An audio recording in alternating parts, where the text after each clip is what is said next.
ইদা আহাব্বাল্লাহু আবদান, যখন আল্লাহ কাউকে ভালোবাসে তো তার দ্বারা মানুষের প্রয়োজন পুরা করেন, এর দ্বারা মানুষ ওকে ভালোবাসে, আল্লাহ ভালোবাসে।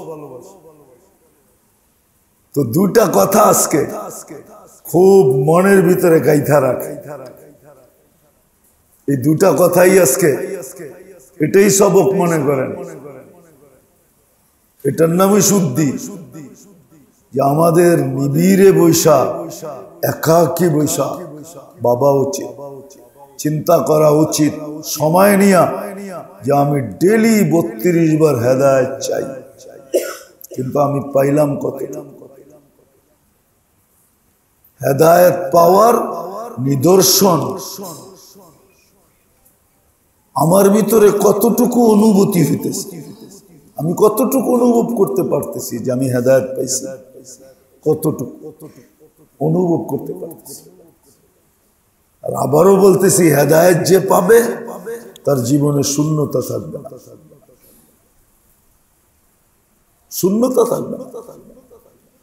ও তো হার হালে আলহামদুলিল্লাহ বলবে, আর হালে আলহামদুলিল্লাহ, হার হালে আলহামদুলিল্লাহ। নিজে নিজেও বলবে, কেউ জিজ্ঞাসা করলেও বলবে। তখন আরেকটা জিনিস হবে,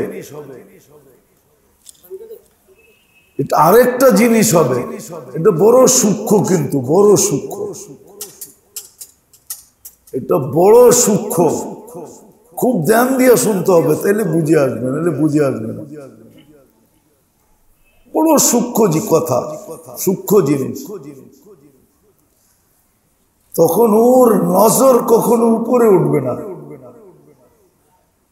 কেন হার হালে আলহামদুলিল্লাহ বলবে, তো তখন ওর নজর কখনো উপরে উঠবে না, সবসময় নিচের দিকে থাকবে। মানে নিচে যেই অবস্থানে আছে, ওই অবস্থানের থেকে উপরে যে আছে ওর দিকে কোনোদিন তাকাবে না। ও তো সবসময় তাকাবে ওর থেকে খারাপ অবস্থায় কে আছে ওর দিকে তাকাবে। বলবেন কেন? উপর দিকে তাকাইলে আলহামদুলিল্লাহ হারাইও যেতে পারে, আলহামদুলিল্লাহ হারাইতে চাই না, কেননা মজা পায় গেছে তো আলহামদুলিল্লাহ বলতে বলতে। এখনো নিচের দিকে দেখবে, যেটা হাদিসে আছে, উনজুর ইলা মান তাহতাকা তাকুন আবদান শাকুরা, তোমার চেয়ে নিচের অবস্থানে যে আছে ওকে দেখো, শুকরিয়ায় মনটা তোমার ভরে যাবে। ওয়ালা তাকুন ইলা মান ফাওকাকা, তোমার উপরে যে আছে অবস্থানের দিক দিয়া ওর দিকে তাকায়ও না। হতে পারে তাকুন আবদান কাফুরা, হইতে পারে যে ইমানের পাখি উড়া যাবে, কুফরের পাখি তোমার দিলের ভিতরে বসা পড়বে। ইমানের পাখি উড়া যাবে, ইমানের পাখি উড়া যাবে। আলহামদুলিল্লাহ তো হারাবেই, ইমানের পাখিও উড়া যাবে, কুফরের পাখি দিলে বসা যাবে। এই জন্য খুব গভীর ভাবে আমাদের চিন্তা করা উচিত, আমি হেদায়েত কতটুকু পাইলাম। চাই তো ডেলি 32 বার, কিন্তু কতটুকু পাইলাম সময় নিয়ে চিন্তা করা উচিত। আর যখন চিন্তা করতে থাকবো তো ইনশাআল্লাহ, প্রথমেই বলছিলাম যে চিন্তা হইল ওই পরশ পাথর, যদিও এর কোনো অস্তিত্ব দুনিয়াতে নাই, কিন্তু চিন্তা ওই পরশ পাথর হতে পারে এমন জিনিস পাওয়া দিবে যেটা সোনার চেয়েও, হীরার চেয়েও দামি। শুধু এক গুণ না, কোটি গুণ দামি, কোটি গুণ দামি জিনিস পাওয়া। আর দ্বিতীয় হলো চিন্তা করা উচিত, নিজের শরীরটাকে বারবার দেখা উচিত, গড়টা দেখা উচিত। আমরা তো ডেলি 32 বার ইহুদি নাসারার তরিকার থেকে পানা চাই, আল্লাহর কাছে আশ্রয় চাই। আমার এইখানে ইহুদি নাসারার তরিকার আদর্শের ভালোবাসা কতটুকু আছে, আমার জীবনে তাদের আদর্শ কতটুকু আছে। আর এটা সত্য। ইহুদি নাসারার আদর্শে, স্টাইলে, লাইফ স্টাইলে। উর্দুতে একটা প্রবাদ বাক্য আছে, ছন্দ আছে, হাম তো ডুবে হ্যাঁ সনম তুঝে লে ডুবেঙ্গে। ওই জীবনে মজা নাই, ওই জীবনে মজা নাই, ওই জীবনে স্বাদ নাই। কি নাই? স্বাদ নাই, ওই জীবনে মজা নাই। দুই একটা দেখাইতে পারি আপনাদেরকে চোখে আঙ্গুল দিয়া। যদি স্বাদ থাকতো তাহলে এত বছর পরে আইসা এখনো কানাডার প্রেসিডেন্ট জাস্টিন ট্রুডোর বিয়ের বিচ্ছেদ করতে গেল। কোন আমারে ও তো এখনো রানিং কি কার প্রেসিডেন্ট? কি যদি অনুমতি দেয় যে বঙ্গোপসাগর দিয়ে যদি সাতটায় আমাকে দেশে আইতে পারো, আওয়াল লগ লগ ন্যাশনালিটি দিব, তাহলে বোঝা গেল বাংলাদেশে পাওয়া যাবে কয়েক লক্ষ যারা কলা গাছ লয়ে সাঁতার দেওয়া শুরু করবে। ঠিক না? হাসেন কেন? সত্য না? তোর বিয়ের বিচ্ছেদ ঘটলো কেন? যদি জীবনে স্বাদই আর মজাই থাকতো তাহলে দুনিয়ার সবচেয়ে ধনী কে? Bill Gates. দুইজনই তো বুড়ো হয়ে গেছে, এই বয়সে বিচ্ছেদ ঘটলো কেন? আল্লাহর কেমনে মাথার আকলের মধ্যে মুখা মাইরা দেখাইবে? তো মুখা মাইরেই দেখাইতেছি, তারপরও তো আমরা বুঝতেছি না। জীবনের মজা, স্বাদ, সুখ, শান্তি, প্রেম, প্রীতি, ভালোবাসা, জোর, মিল, মোহাব্বত একমাত্র মুহাম্মদুর রাসূলুল্লাহ তরিকা। আপনি ওটার থেকে পানা চাইতেছেন তো চাইতেছেন কোনটা? চাইতেছেন তো নবীর তরিকা। এখন আপনি দেখেন নির্জনে বসে চিন্তা করা যে এইখানে ওনার তরিকার ভালোবাসা কতটুকু আছে, আমার দিলে কতটুকু আছে, আমার জীবনে কতটুকু আছে, আমার ঘরে কতটুকু আছে। আর মুহাম্মদুর রাসূলুল্লাহর তরিকা যখন ভিতরে ঢুকবে, ভালোবাসা যখন ভিতরে ঢুকবে, আর জিন্দেগি যখন এটা দ্বারা সাজবে, মেকআপ দিয়া না, মুহাম্মদুর রাসূলুল্লাহর তরিকা যখন জিন্দেগি সাজানো হবে, তখন জীবনের সর্বক্ষেত্রে মজা আসবে, স্বাদ আসবে, সুখ আসবে, শান্তি আসবে, সুখ আসবে, শান্তি আসবে। শুধু এতটুক না, জীবনে দুই জিনিস থাকবে না, চাহিদাও থাকবে না, অভিযোগও থাকবে না। চাহিদাও নাই, অভিযোগও নাই। তখন দেখা যাবে কি খায়া সুখী, খায়া হাসবে না, খাওয়ায়া হাসবে। খাওয়ায়া একজন আরেকজনে খাওয়াইতে পারলে খুশি হবে। তখন স্বামী স্ত্রীর ঝগড়া হবে না, তুই বেশি খাইলি কিনলে, তুই বেশি খাইলি কিনলে। এখন তো ঝগড়া এটা নেই, ঠিক না?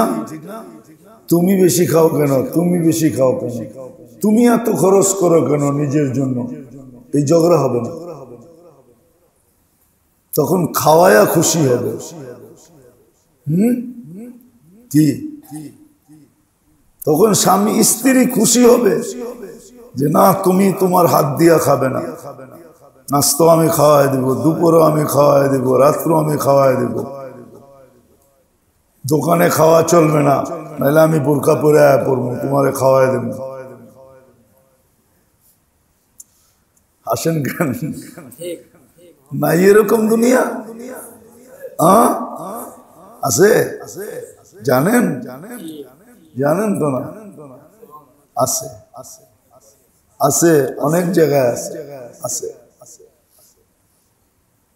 বুড়া হয়ে গেছে এখনো খাওয়ায় দেয়, বয়স হয়ে গেছে এখনো খাওয়ায় দেয়। এতটুকুই মিল মোহাব্বত, তোমারে খাওয়ায় দেবে। আবার দেখা যায় স্বামীও খাওয়ায় দেয়, आओ तुम्हारो खावाए दी। हाँ সত্য এটা। এই জন্য চিন্তা করি, চিন্তা যে আমি যে গায়ের তরিকার থেকে পানা চাইতেছি, সত্য মসজিদে বৈশাখ কোরআন নিয়া কোটি কসম খাইলেও কোনো অসুবিধা হবে না। আজকে মুসলমানদের সর্বক্ষেত্রে অধপতনের কারণ শুধু এটা, আর কোনো কারণ, শুধু কারণ যে মুসলমান ভাবে না যে আমি যে ডেলি দুই আদর্শের থেকে পানা চাইতেছি আল্লাহর কাছে, ওটার ভালোবাসা আমার দিলে এখনো গাথা, ওই আদর্শের উপরে আমার জীবন এখনো চলে, তো আপনি সুখ পাবেন, তো পাবেন কোত্থেকে? ওটাকে বাইর করতে হবে, ওটার ভালোবাসা বাইর করা, রসুলের ভালোবাসা এখানে ঢুকাইতে হবে, রসুলের আদর্শকে নিজের জীবনে, বাচ্চা গাচ্চার জীবনে, সবার জীবনে প্রতিফলিত করতে হবে, প্রতিফলিত করতে হবে। তারপরে যায়া দেখবেন যে জীবনের ভিতরে মজা কেমন লাগে, সুখ কেমন লাগে, স্বাদ কেমন লাগে, সুখ লাগবে, স্বাদ লাগবে, মজা লাগবে, জীবনে শান্তি হবে। মেরে দোস্ত, সত্য তো এইখানেই। অসুখ একখানে, মলম আর একখানে, কি জানি একটা প্রবাদ বাক্য আছে না? আছে, উর্দুতে আছে, টাকায়ারই কয়, ভুলে গেছি আমি, মনে উঠলে আবার বলবো না, যে গাও একখানে, মলম মাখতেছে আরেকখানে। আমাদের ওই অবস্থা। আজকে মুসলমানের অধপতনের কারণ রব্বে কাবার কসম, আল্লাহ মুসলমান থেকে চেহারা ফিরা, রহমতের দৃষ্টি ফিরায় নেওয়ার কারণ, রসুল রহমতের দৃষ্টি ফিরায় নেওয়ার কারণ শুধু হইল এইটা যেটা আমি বললাম। এর কারণেই আজকে রহমতের দৃষ্টি থেকে আমরা সাকাতাত মিন আইনিল্লাহ, আল্লাহর রহমতের দৃষ্টি থেকে আমরা পড়ে গেছি। হুরিমাত বারাকাতুল ওয়াহী, কোরআনের পাওয়ার আজকে আমাদের কাছ থেকে হারায় গেছে। নাহলে কোরআনে পাওয়ার ছিল, কোরআনে পাওয়ার ছিল, পাওয়ার ছিল। এটার কারণে ইসলামের হাইবাতাল ইসলাম, হাইবাতাল ইসলাম, ইসলামের হাইবাত, ইসলামের মর্যাদা, ইসলামের বাপ ভঙ্গি আমাদের থেকে হারায় গেছে। কাঠ পায়া কত বাপ, মনে হয় বুঝাইতে পারেনি। কাঠ পাইলে বাপ বাড়ে না, বাড়ে না? আরে বাঙ্গেই কোয়া ফেলাই, পদস্থ কাঠ পাইলে বাপ বাড়ে না? হ্যাঁ, তো আপনি যে মুসলমান, আপনার তো কোনো বাবুই নেই যে আমি যে মুসলমান। হাদিস তো এটাই বলছে।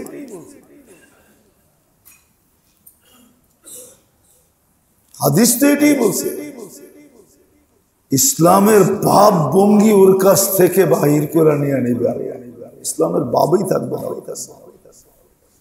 ইসলামের একটা বাপ ছিল, ইসলামের একটা বাপ ছিল, বাপ ছিল। কি বাপ শুনামো কোনটা ছিল? হাদিস থেকে শুনাইতেছে। এই জন্যই সাহাবা স্লোগান দিতেন, মাইয়া রব্বি, আমার লগে রব আছে, বেশি টক্কর লাগাইস না আমার লগে, বেশি পাঙ্গা নিস না আমার লগে, হ্যাঁ, বেশি কাছে আইস না আমার লগে, বেশি জোলাইস না আমার লগে, বেশি ঝগড়া গুলো করিস না আমার সাথে। কে আছে? এখন আমরা কি কই? কার্ড আছে, ঠিক না? কি বাড়ি করে কি দেখায়? আমার লোকে কার্ড আছে। ওই সময় কি বলতো? কেননা ইসলামের হাইবত ছিল ভিতরে।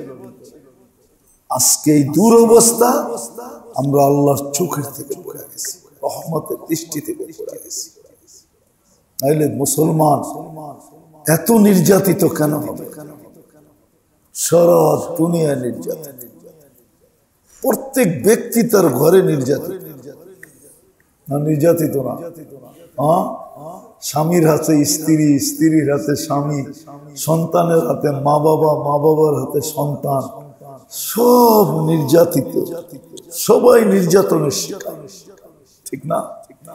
হ্যাঁ, নিজের দেশে নিজে নির্যাতিতের শিকার। আমি তো বলি, এতটুক তো সাহস করে বলি, সবটি তো বলি না, আঙ্গুল উঠায় অনেকজনে, কিন্তু এতটুক তো সাহস করে বলি যে এই পোশাকে আমার দেশে আমাকে ডেলি যতবার আঙ্গুল সইতে হয়, এই পোশাকে যতবার আঙ্গুল সইতে হয়, আমি 99 দেশ ঘুরা দেখছি, একবারও কেউ আমার এই পোশাকের উপর আঙ্গুল উঠায় না। আমার দেশে আমাকে ডেলি যতবার এই পোশাকের উপরে আঙ্গুল উঠাই দেখতে হয়।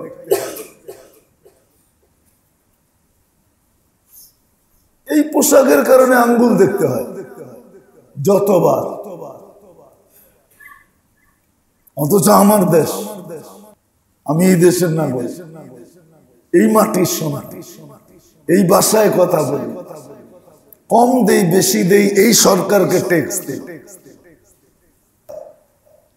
তারপরও আমাকে ডেলি 2, 4, 10 বার এই পোশাকের জন্য আঙ্গুল দেখতে হয়।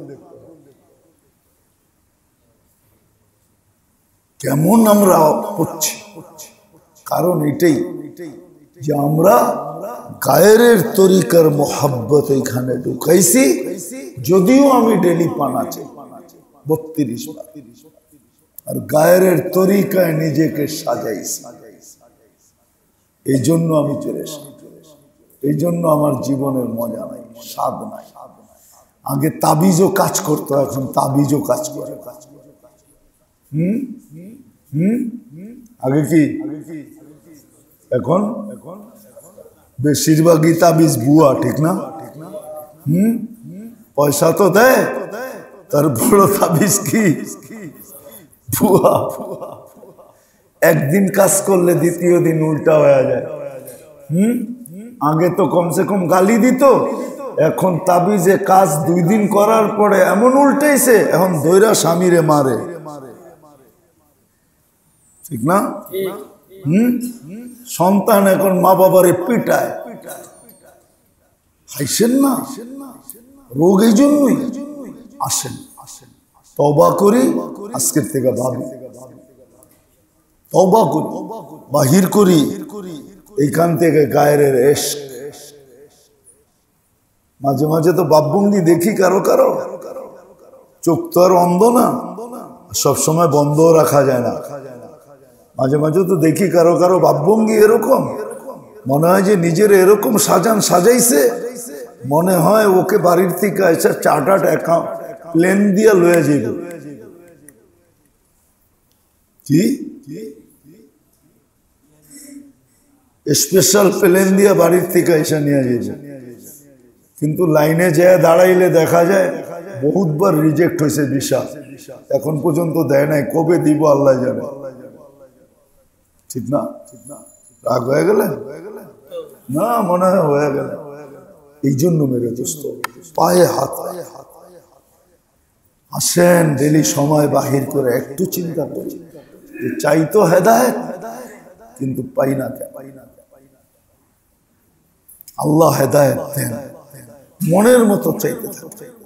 আর রাসূলুল্লাহ সাল্লাল্লাহু আলাইহি ওয়াসাল্লামের মোহাব্বত ভিতরে ঢুকান, আর তরিকা মতে নিজে চলেন, তাইলে দেখবেন ইনশাআল্লাহ ঘরকে চালান, বাচ্চা কাচ্চাকে পায়ে ধরে শিখান, স্বাদ পাবেন, মজা পাবেন, স্বাদ পাবেন, মজা পাবেন। একবার মনে হয় বলছিলাম, তখন দেখবেন ছেলে পিঠে নিয়ে আপনাকে অনুভূতি নিবে, মাকে পিঠে নিয়ে ঘুরবে আর অনুভূতি নিবে যে আমার মাও তো আমাকে পেটে রাখছে, কিরকম কষ্ট হয়েছে, আমি একটু উপলব্ধি করার জন্য মাকে পিঠে নিয়ে হাঁটতেছি। ছেলে এরকম খেদমত করবে, মার খেদমত করবে, বাবার খেদমত করবে, ভাই ভাইয়ের খেদমত করবে, প্রতিবেশী প্রতিবেশীর খেদমত করবে। কেননা মুহাম্মদুর রাসূলুল্লাহ সাল্লাল্লাহু আলাইহি ওয়াসাল্লামের আদর্শ এটা পুরাটাই মহব্বত আর মহব্বত, সুখ আর সুখ, শান্তি আর শান্তি, মজার মজা, স্বাদ আর স্বাদ, এটা দিয়ে ভরা, এটা দিয়ে ভরা। নাইলে আল্লাহ কেন বলবে क्या वफा तूने मोहम्मद से तो हम तेरे हैं, क्या वफा तूने मोहम्मद से तो हम तेरे हैं। আমার বন্ধুর আদর্শকে ভালোবাসাকে যদি নিলা, আদর্শকে আদর্শ বানাইলা, আমি তোমার হয়ে যাবো। हम तेरे हैं। ये जहां क्या चीज है, ये दुनिया क्या चीज है। আল্লাহ বলে এটা তো মশার পরের সমান দাম না, এটা আর কি, सारे जहां तेरे, लौह कलम तेरे हैं। ये दुनिया क्या चीज है, लौह कलम तेरे हैं।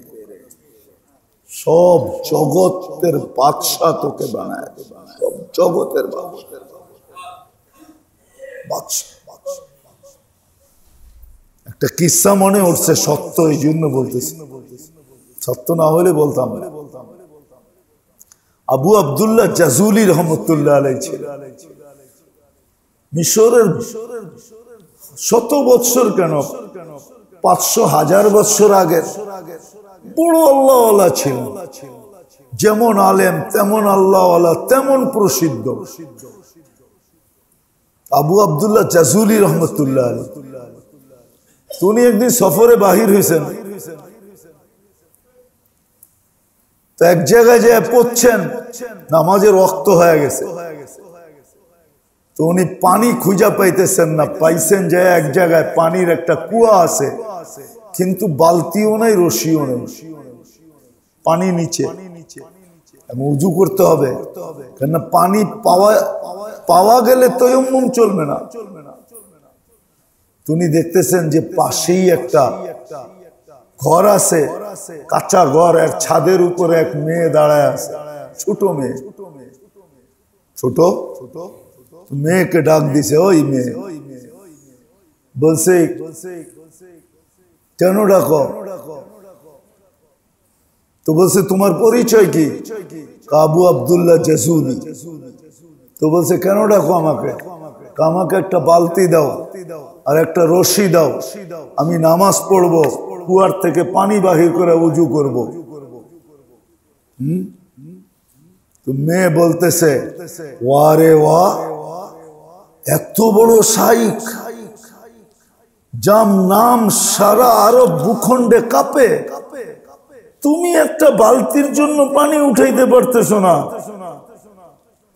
তুমি একটা বালতির জন্য পানি উঠাইতে পারতেছো না, তো তুমি এত বড় শাইখ হয়ে হইলোটা কি? কি লাভ হইল? এটা পারো না, বালতি খুঁজতেছো, কুয়ার থেকে পানি উঠাইতে পারো না।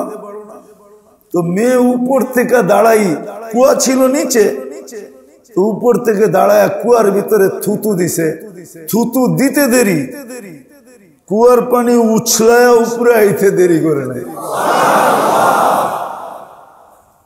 আবু আব্দুল্লাহ জাজুলি রহমতুল্লাহ তাকায় আছে মেয়ের দিকে, তো বলতেছে, ওই মেয়ে, তুই এই বুজুর্গি পাইলি কি করে? কি করে তুই হাসিল করলি?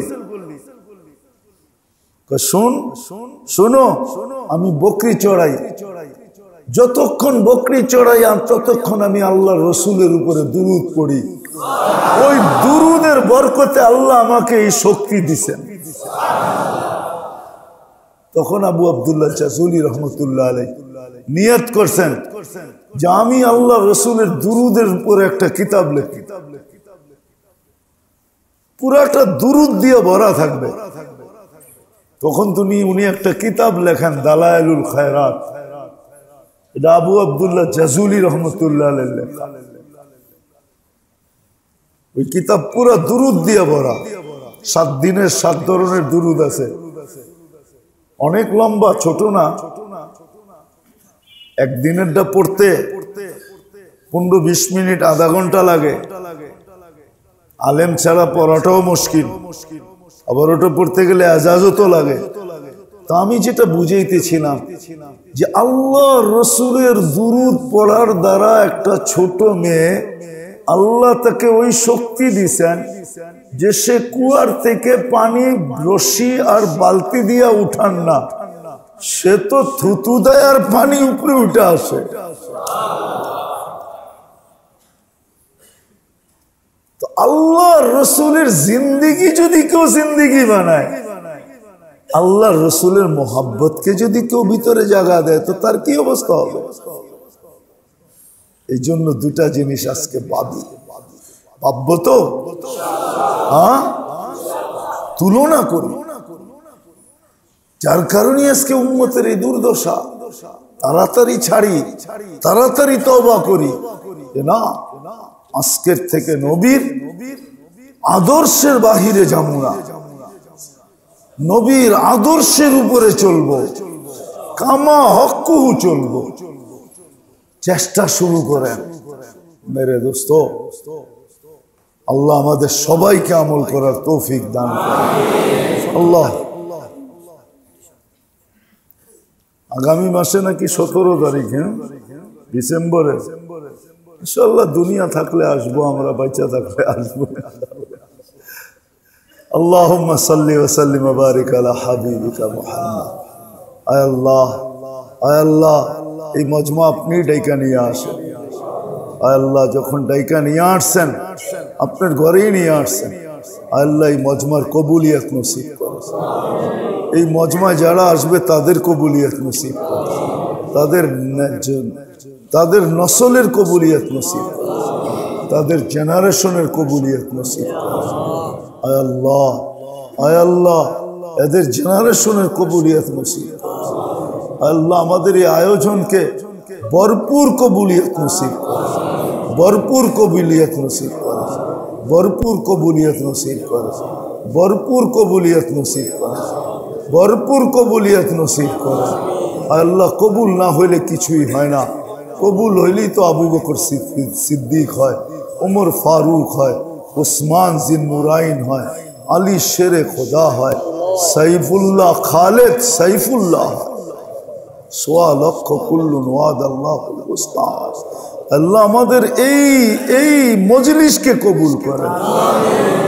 এটার ভিতরে যারা শিরকত করে তাদেরকে কবুল করেন, তাদের ফ্যামিলিকে কবুল করেন, তাদের নসলকে কবুল করেন, পুরো এলাকাকে কবুল করেন। যার যে পেরেশানি আছে দূর করে দেন, প্রয়োজন আছে মেটায়া দেন, অসুস্থ আছে সুস্থতা দেন, সুস্থ আছে সর্ব ধরনের রোগ থেকে হেফাজত করেন। আয় আল্লাহ, ফিলিস্তিনকে আপনি হেফাজত সাহায্য করেন। আল্লাহ যা চাইতে পারলাম তাও দেন, যা চাইতে পারলাম না তাও দেন। আল্লাহ আমাদের মা বাবাকে মাফ করা দেন, মুর্দেগানদেরকে মাফ করা দেন। ওয়াসাল্লাল্লাহু তাআলা আলা খায়রি খালকি মুহাম্মাদি ওয়া আলিহি ওয়া সাহবিহি আজমাইন বিরহমাতিকা ইয়া আরহাম।